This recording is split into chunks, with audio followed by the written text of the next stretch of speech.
الحمد لله رب العالمين والعاقبة للمتقين ولا عدوان إلا على الظالمين والصلاة والسلام على رسوله الكريم اما بعد۔ اللہ تبارک و تعالی پر حمد و ثنا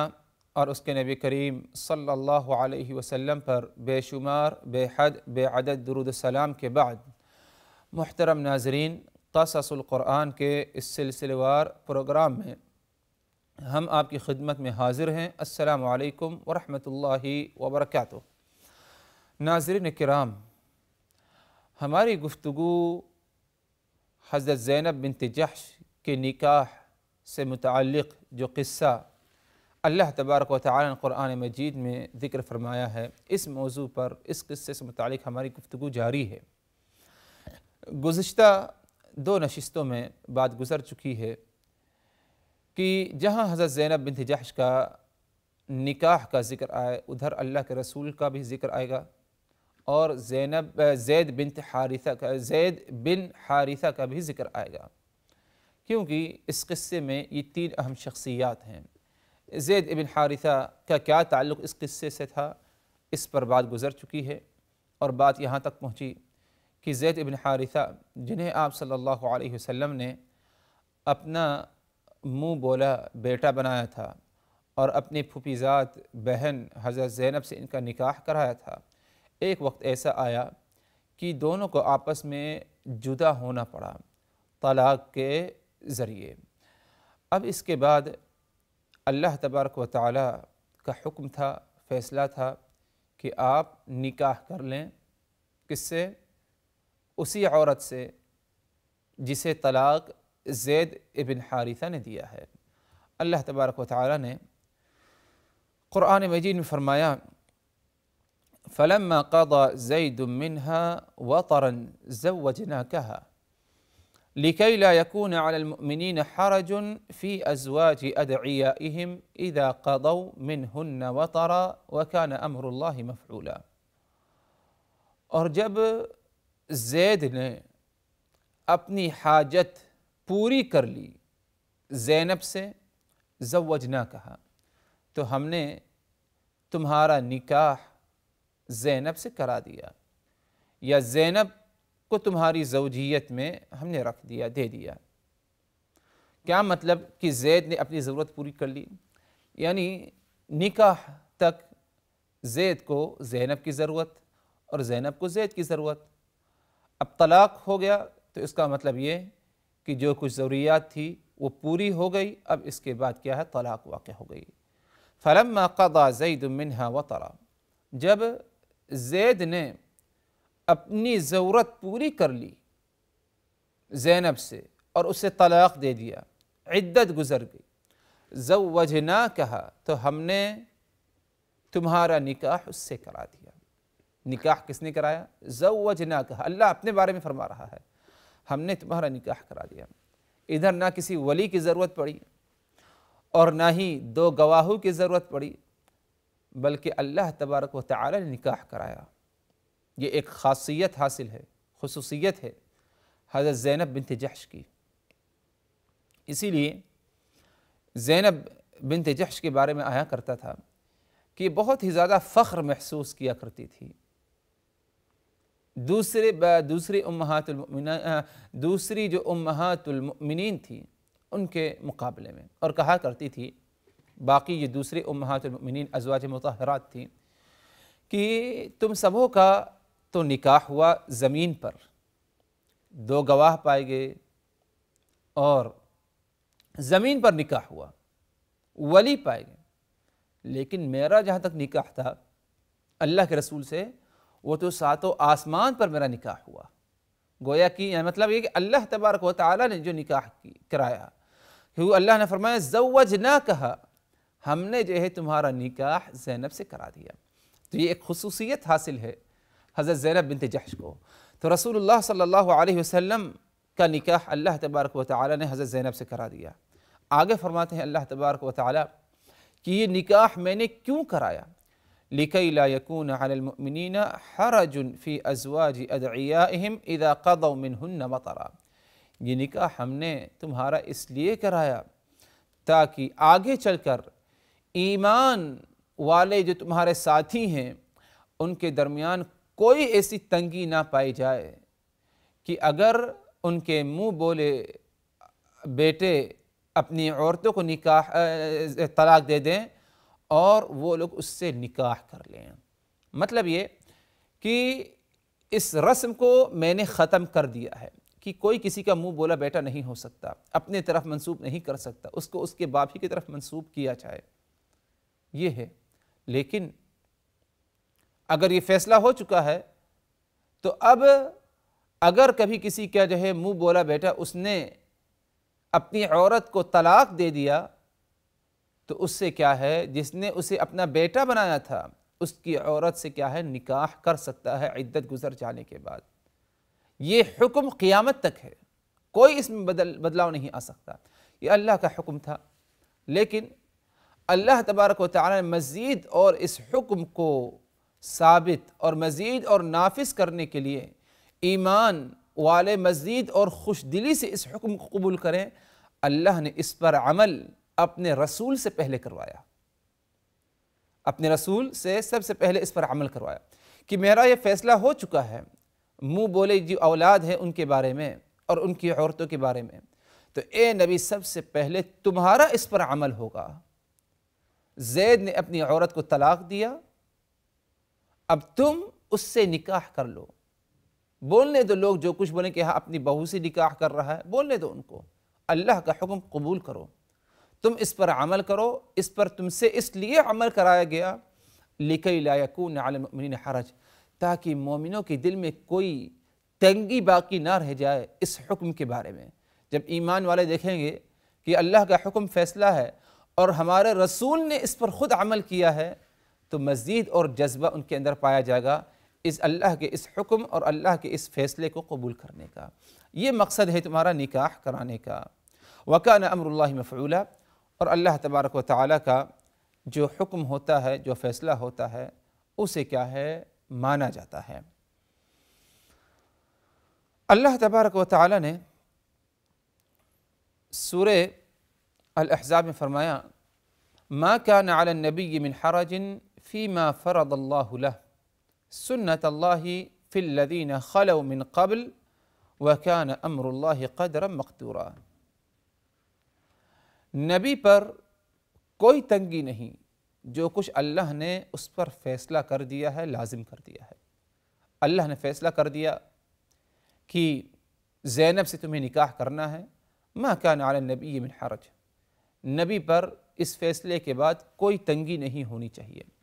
اللہ کا یہی طریقہ ہے، یہ قانون الہی ہے۔ سنت اللہ فی الذین خلوا من قبل، یہی طریقہ پچھلے انبیاء کے ساتھ بھی تھا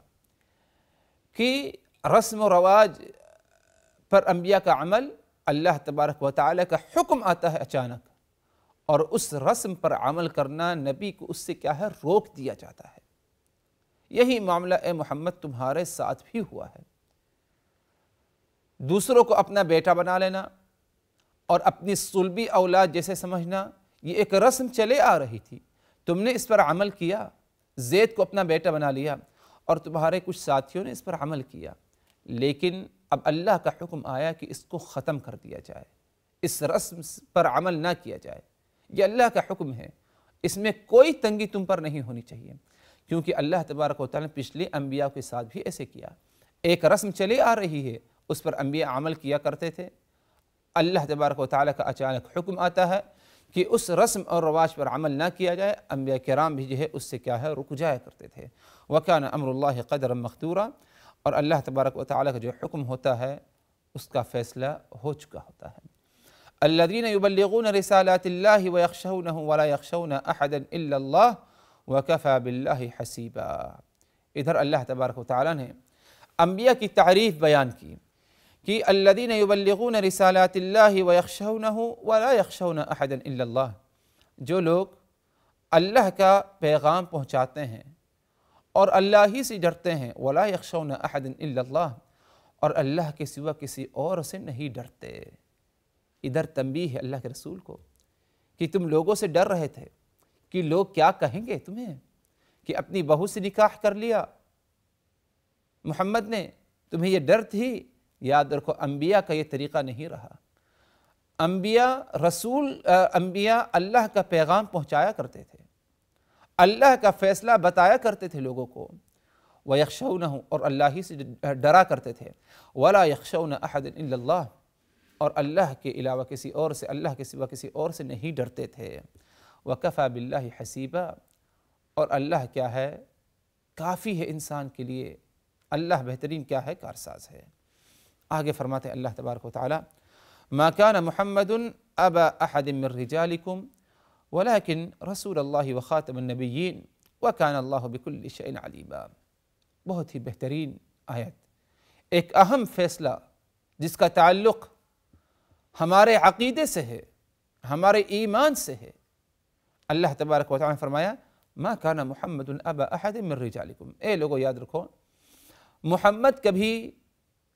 کسی مرد کا باپ نہیں تھا، کبھی کسی مرد کا باپ نہیں، ولیکن رسول اللہ و خاتم النبیین، تو پھر محمد ہے کیا؟ محمد رسول اللہ، اللہ کے رسول، و خاتم النبیین اور خاتم النبیین ہیں، انبیاء کی کڑی کا آخری حصہ، ان پر جو ہے انبیاء کے سلسلہ ختم ہوتا ہے، یہ محمد ہیں۔ وَكَانَ اللَّهُ بِكُلِّ شَيْءٍ عَلِيمًا اور اللہ تبارک و تعالیٰ کو ہر چیز کا علم ہے۔ اللہ تبارک و تعالیٰ نے فرمایا مَا كَانَ مُحَمَّدٌ أَبَا أَحَدٍ مِّن رِجَالِكُمْ وَلَكِنْ رَسُولَ اللَّهِ وَخَاتَمَ النَّبِيِّينَ محمد کبھی کسی مرد کے باپ نہیں تھے، مطلب یہ کہ محمد کسی مرد کا باپ نہیں بلکہ صرف کیا ہے، عورتوں کا اور لڑکیوں کا باپ ہے۔ آپ صلی اللہ علیہ وسلم کو اللہ تبارک و تعالیٰ نے لڑکوں سے نوازا، طاہر، طیب، قاسم، ابراہیم، لیکن یہ جو اولاد تھی لڑکے سب کا بچپنے ہی میں انتقال ہو گیا، جوانی کے مرحلے تک کوئی نہیں پہنچا، کوئی مرد نہیں بنا، بچپنے ہی میں انتقال ہو گیا، صرف آپ صلی اللہ علیہ وسلم کی لڑکیاں ہی باقی رہیں۔ تو اللہ تبارک و تعالیٰ فرما رہا ہے ما كان محمد ابا احد من رجالكم محمد کبھی تم میں سے کسی مرد کا باپ نہیں ہے، تو اسی لیے کسی کو محمد کی طرف منسوب بھی نہ کرو، زید حارثہ کا بیٹا ہے نہ کہ محمد کا بیٹا ہے، تو زید ابن محمد نہ کہو بلکہ زید ابن حارثہ کہو۔ تو یہ ایک بہترین بات جس پر ہمارا ایمان، یقین اور رسول اللہ صلی اللہ علیہ وسلم سے جو ہمارا عقیدہ ہے اس کا تقاضا یہ ہے کہ آپ صلی اللہ علیہ وسلم کسی مرد کے باپ نہیں تھے۔ ہاں 4 چھوٹے بچوں کے باپ تھے، جو لڑکے تھے ان کا انتقال بچپنے میں ہو گیا، اور صرف جو ہے لڑکیاں رہ گئیں جن کے آپ صلی اللہ علیہ وسلم کیا ہے باپ تھے، اور جوانی تک جو ہے اور یہ لڑکیاں جوانی کے مرحلے تک پہنچیں، لیکن جہاں تک لڑکوں کا معاملہ تھا ان کو جوانی کے مرحلے پہنچنے سے پہلے ہی اللہ تبارک و تعالیٰ نے اس دنیا سے کیا ہے، ان کو کیا ہے، اٹھا لیا۔ تو محمد صلی اللہ علیہ وسلم حقیقت میں کسی کی جو ہے باپ، کسی مرد کے کیا ہے باپ نہیں تھے، بلکہ خاتم النبیین اور اللہ کے رسول اور پیغمبر تھے۔ تو حضرات یہ رسول اللہ صلی اللہ علیہ وسلم کا قصہ حضرت زینب بنت جحش رضی اللہ عنہا کے ساتھ تھا کہ کس طرح اللہ تبارک و تعالیٰ نے زید ابن حارثہ سے زینب کا نکاح کرایا، اس کے بعد دونوں کو جدا کیا اور آپ صلی اللہ علیہ وسلم سے نکاح کرایا، اور آپ صلی اللہ علیہ وسلم سے نکاح کرانے کا مقصد یہ تھا کہ جو ایک رسم چلے آ رہی ہے اس کا خاتمہ ہو، اور اس پر سب سے پہلے اللہ تبارک و تعالیٰ آپ سے عمل کرائے، تاکہ ایمان والے اور اچھے جذبے سے مزید اور اچھائی کے ساتھ کیا ہے، اللہ کے فیصلے کو اور اللہ کے حکم کو کیا ہے، قبول کریں۔ اگر دیکھا جائے حضرات تو حضرت زینب بنت جحش کا نکاح رسول اللہ صلی اللہ علیہ وسلم سے ہجرت کے 5ویں سال ہوا، اور آپ صلی اللہ علیہ وسلم سے آپ صلی اللہ علیہ وسلم کا دنیا سے رخصت ہو جانا، اس کے بعد ازواج مطہرات میں سب سے پہلے جو دنیا سے رخصت ہوئی ہیں وہ حضرت زینب بنت جحش تھی۔ ہجرت کے 5ویں سال آپ کا ان سے نکاح ہوا، اور جب آپ دنیا سے الوداع اور دنیا سے رخصت ہو گئے، آپ کی دنیا سے وفات ہو جانے کے بعد ازواج مطہرات میں جن کا سب سے پہلی وفات ہوئی وہ حضرت زینب بنت جحش رضی اللہ عنہا تھی۔ حضرات اگر دیکھا جائے تو اس قصے میں بہت کچھ عبرت سبق جو ہے موجود ہے کہ اللہ تبارک و تعالیٰ کا حکم، اللہ تبارک و تعالیٰ کا فیصلہ تمام دوسروں کے حکم پر اور فیصلوں پر کیا ہے غالب رہتا ہے۔ اللہ تبارک و تعالیٰ کا حکم فیصلہ ہوا کہ اے محمد تمہارا نکاح ہم زینب سے کرائیں گے۔ اب حضرت زید شکایت لے کر کے آتے، آپ کہتے کہ تم صبر کرو اور طلاق نہ دو، لیکن اللہ کا حکم ہو چکا ہے، طلاق ہونا ہی تھا کیونکہ آپ سے نکاح کرانا تھا۔ تو اللہ کا حکم ہمیشہ تمام احکام پر اور تمام حکم پر کیا ہے غالب رہتا ہے۔ اسی طرح حضرات اگر دیکھا جائے تو اللہ اس کے رسول کا اگر فیصلہ آ جائے تو اللہ اس کے رسول کے فیصلے کے سامنے ہم اپنے فیصلے کو یا دوسروں کے فیصلوں کو ترجیح نہ دیں، جیسے کہ اللہ تبارک و تعالی نے اس قصے میں فرمایا وَمَا كَانَ لِمُؤْمِنٍ وَلَا مُؤْمِنَةٍ إِذَا قَضَى اللَّهُ وَرَسُولُهُ أَمْرًا أَن يَكُونَ لَهُمُ الْخِيَرَةُ مِنْ أَمْرِهِمْ وَمَن يَعْصِ اللَّهَ وَرَسُولَهُ فَقَدْ ضَلَّ ضَلَالًا مُبِينًا۔ کسی مومن مرد، کسی مومنہ عورت کے لیے جائز نہیں کہ اللہ اس کا رسول کسی معاملے میں کچھ فیصلہ کر دے تو اللہ اس کے رسول کے فیصلے پر اپنے فیصلے کو ترجیح دے یا کچھ اس کا اختیار باقی رہ جائے۔ اللہ اس کے رسول کا حکم ہو گیا، فیصلہ ہو گیا، اب کسی کا کوئی اختیار نہیں، اختیار صرف یہی ہے کہ رسول کی بات کو، اللہ کے فیصلے کو قبول کر لے، باقی کوئی اور کیا ہے اختیار نہیں۔ یہی معاملہ ہمارا ہونا چاہیے۔ اسی لیے اللہ تبارک و تعالی نے قرآن مجید میں ایک دوسرے مقام پر فرمایا فَلَا وَرَبِّكَ لَا يُؤْمِنُونَ حَتَّى يُحَكِّمُوكَ فِي مَا شَجَرَ بَيْنَهُمْ ثُمَّ لَا يَجِدُوا فِي أَنفُسِهِمْ حَرَجًا مِّمَّا قَضَيْتَ وَيُسَلِّمُوا تَسْلِيمًا۔ رب کی قسم کہ یہ لوگ اس وقت تک ایمان نہیں لائیں گے تم پر جب تک کہ تمہارا فیصلہ کی ہوئی